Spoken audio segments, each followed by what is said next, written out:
Vamos falar da Ponte Preta, Macaca na tela da Band. Após muito sofrimento, a Ponte Preta conseguiu fechar o primeiro turno fora da zona de rebaixamento. Mas todo torcedor sabe que isso não é motivo de tranquilidade. A campanha da Ponte até aqui não dá segurança em relação ao rebaixamento. E Gilson Kleina sabe bem que terá muito trabalho a fazer no segundo turno. Entender como é que foi esse erro, trabalhar mais, ter mais nível de concentração, porque nós temos uma condição de fazer jogo de fora. E hoje nós poderíamos ter buscado a nossa primeira vitória.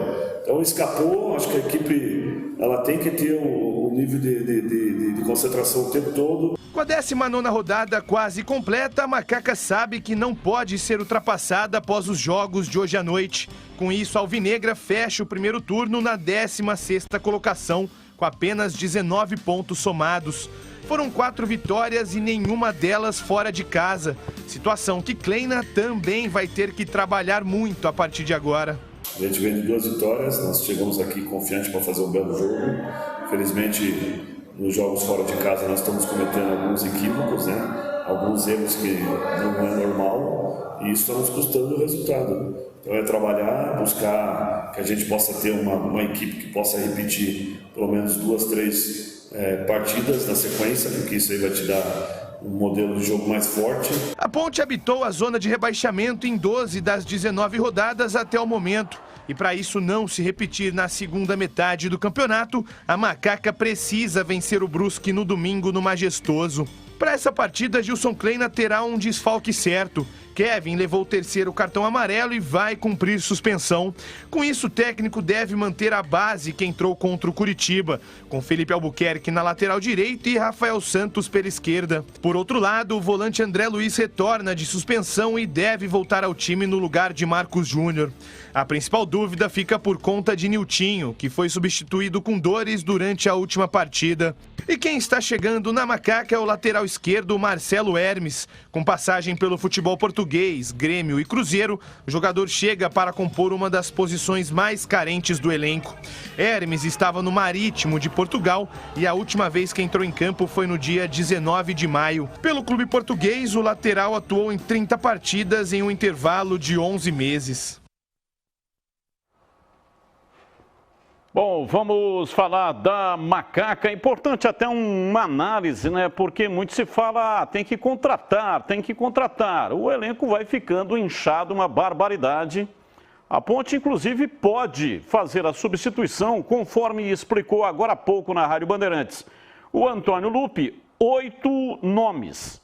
Jogadores como, por exemplo, o Renatinho, não está mais na Ponte, então esse nome pode ser substituído na relação de 40. Aliás, essa relação ela passou de 40 para 50 por causa da pandemia. Paulo Sérgio também pode ser substituído. Agora, quantas contratações são necessárias para fazer uma competição ao menos pela permanência? Já que a Ponte virou só com 19. 6. Eu contrataria 6. Quais posições? Um lateral já contratou. Lateral esquerdo já contratou. Precisa de 2 volantes para ontem. 1 meia e 2 atacantes. 6. Essa é a minha opinião. E para você, Gleger? Eu estou nessa linha do CH aí, mas eu contrataria...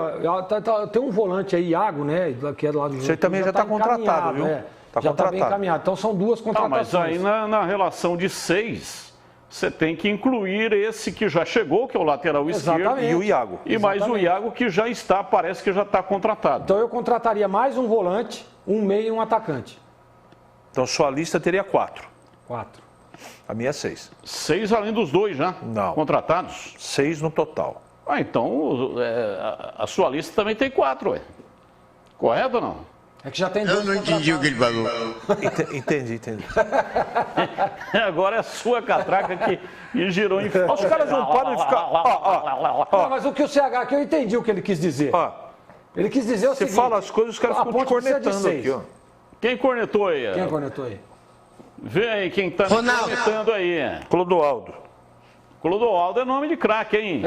Volante, Clodoaldo Santana. Jogou 70, campeão brasileiro.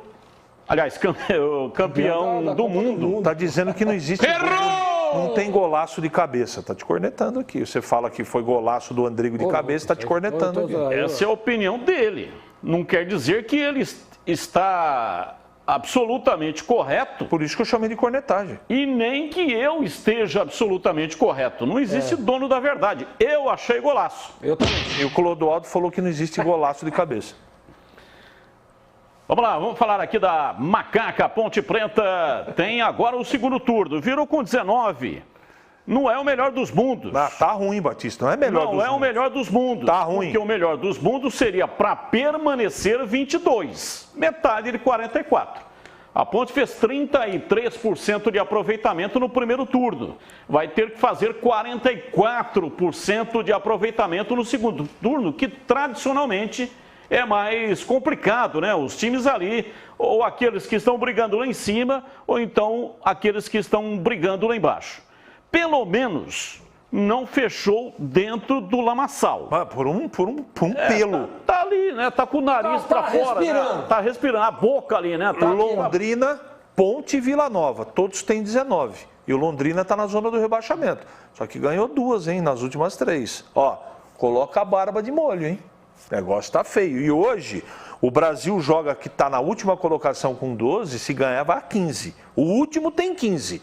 E a Ponte tem 19 que está fora do rebaixamento aí da zona. Então, como é que vai fazer? Eu pergunto aos amigos. Eu acho muito difícil. Vocês acham que faz 24 pontos esse time no segundo turno? Do jeito que está. Faz 24? Pode fazer. Mas eu não aposto ficha nenhuma nisso. Vocês vão ver o perereco que vai ser esse segundo turno, o equilíbrio do campeonato. A matemática é muito simples. Jogo a jogo. O Kleina aliás, ele deve estar experiente, deve estar falando isso no vestiário. Ó, o jogo das nossas vidas é o Brusque. É focar, é tentar usar a mesma intensidade. Exatamente. Em Ponte. A mesma intensidade, o mesmo critério que usou na última partida, que apesar de perder, não jogou mal, para tentar vencer. Olha aqui, domingo que vem, sabe que jogo tem ou não? Ponte e Vasco. Sabe onde? O outro. Em Vasco.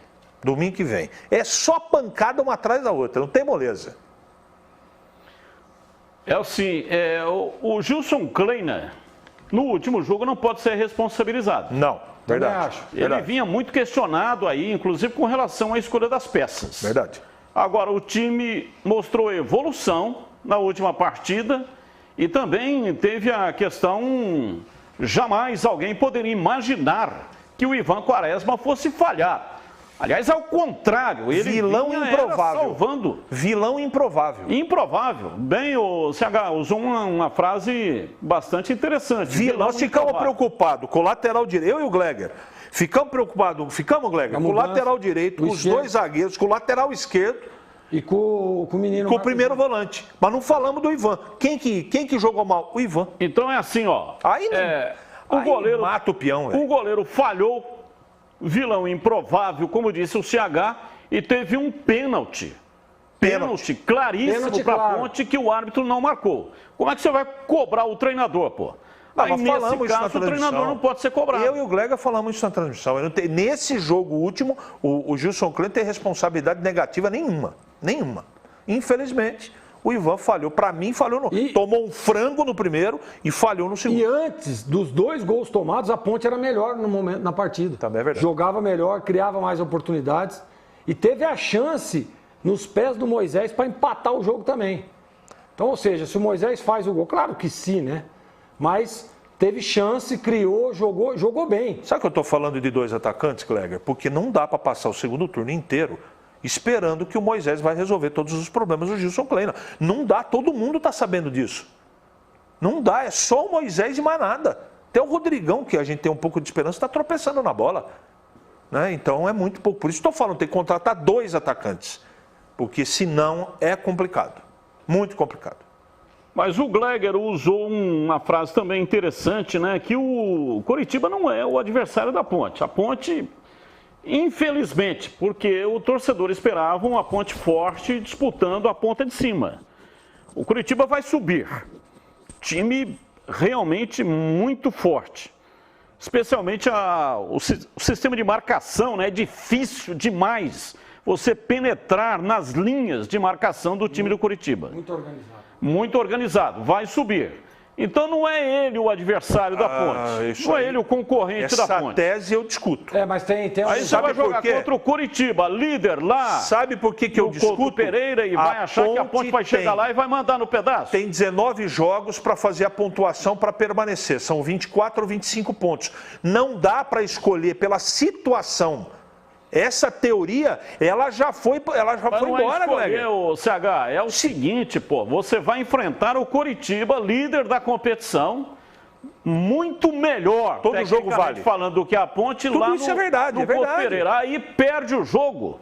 Aí tudo aquilo que vinha sendo feito e preparado, aí arrebenta. Por exemplo, eu acompanhei nas redes sociais, todo mundo arrebenta. Todo mundo não, né? Parte da torcida que frequenta as redes sociais arrebentando o Ivan Quaresma. Pô, para com isso, pô. O Ivan Quaresma, ele é extraterrestre. Não vai falhar nunca. Sendo que todo goleiro falha, pô. Então, um jogo contra um adversário que não é o concorrente da Ponte. Falhou? Claro que falhou. Ele próprio admitiu isso, segundo o Gilson Kleiner. Então tem que virar a página. Você não pode piorar aquilo que já foi ruim. O ruim foi perder. Agora, se for terra arrasada, se arrebentar com tudo, aí vai prejudicar o time contra o concorrente que é o Brusque.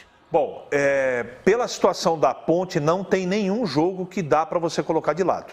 Nem esse contra o Coritiba. Mas eu concordo com você, tem que virar a página. Eu imagino se fosse o Igor Vinhas que tivesse tomado o gol que o Ivan tomou. Então eu não acho que a torcida desrespeita o Ivan, não. Pelo contrário. Mas tem que falar do erro. Ele mesmo assumiu que frangou. Foi frango, não foi falha. Falha foi o segundo. Agora, página virada, tem 19 partidas para a Ponte fazer uma pontuação aí. E essa coisa, o campeonato da Ponte não é contra o Coritiba, eu quero dizer que eu discordo, eu vou explicar por quê. Você acabou de dizer, Gleger, jogo a jogo, e todo jogo vale para a Ponte. Seja qual for o adversário e onde for. Você está falando é óbvio.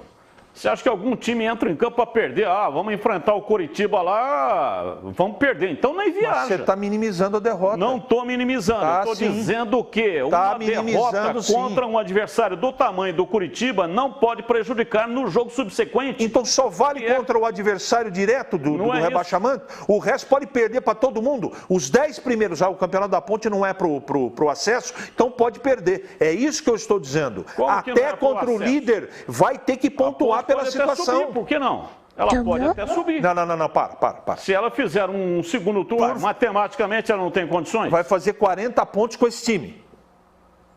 Futebol existe um imponderável. Já aconteceu coisa muito pior do que isso. Só está faltando você falar que é uma caixinha de surpresas.